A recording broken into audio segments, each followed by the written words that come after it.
Practice within when you're without. Okay. Is one of my 5 credos.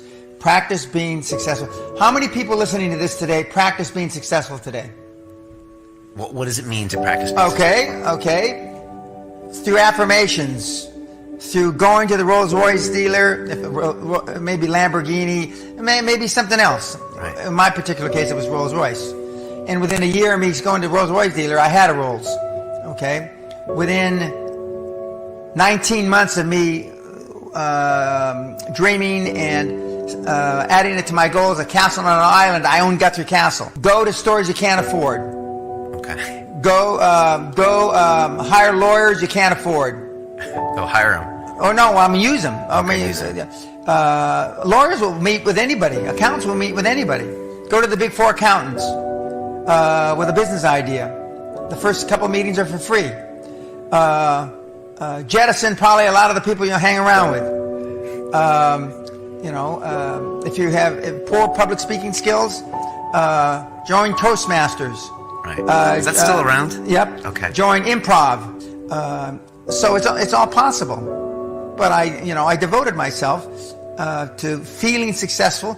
I was wearing suits like this before I could afford them. Mm-hmm. How'd you get them? Credit cards. Right. So, as they say in Hollywood, act as if. Correct. In a way. Okay. Correct. Right. If you could pick up the phone and make a phone call to the 20-year-old Dan Peña, that's almost 50 years ago, right? 64, 63, something like that. What advice would you give that young man? It's the same advice that I give and the best advice that I got. Just do it. That's it. Do it. It's like the Nike slogan, but with correct, except with the bad word. With a bad word in there. What is the best advice you've ever received? Most people procrastinate because they're unsure, so just do it. He said the same thing. And but I've never had a problem just doing it.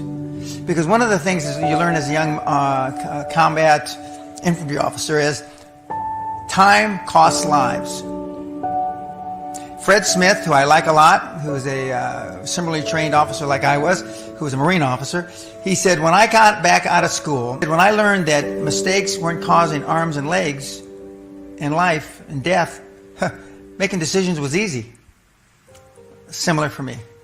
We overanalyze because we're unsure. We don't overanalyze because we are not sure if it'll work or not. We're more worried about, on the emotional side, it embarrassing us.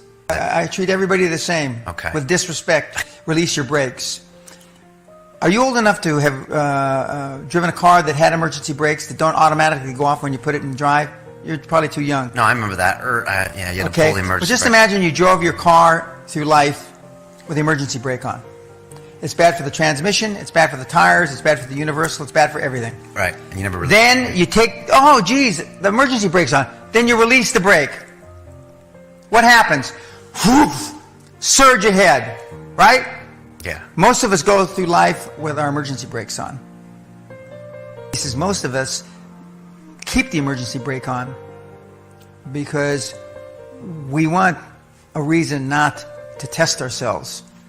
I've tried a lot of things. Nobody's failed at more things than I have. And the first 100 million are successes, but I could write a book about failures that would be like Churchill's volumes, The History of World War II.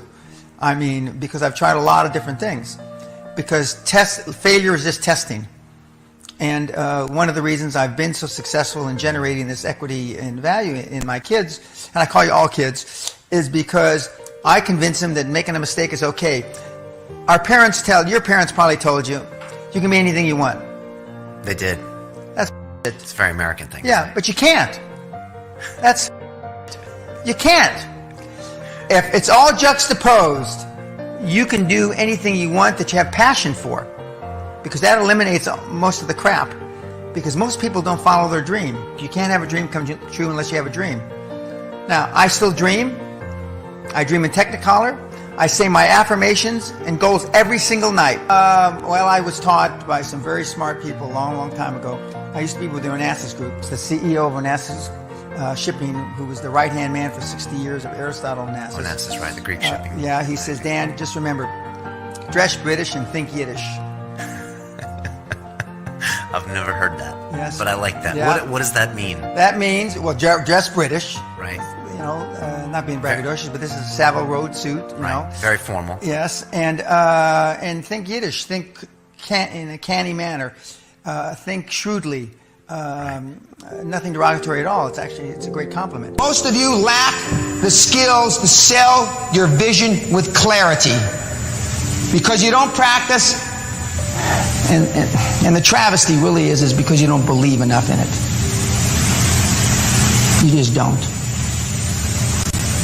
And if what you're trying to finance isn't your dream, isn't your vision, I mean, the banker or the person on the other side of the table sees through it clearly. They know just absolutely, definitively. Because at the end of the day, they want to feel down deep inside, warm and fuzzy, that this person or this person will do whatever it takes to pay me back the money. And if you don't believe with all your heart, then you're not going to, go that extra mile. That's what they want to believe. And most of you don't believe passionately in what you're doing. And that's why it's very easy for me to say you ought to turn the damn key. Just walk away. And look for something that you can passionately believe in. Is that so difficult?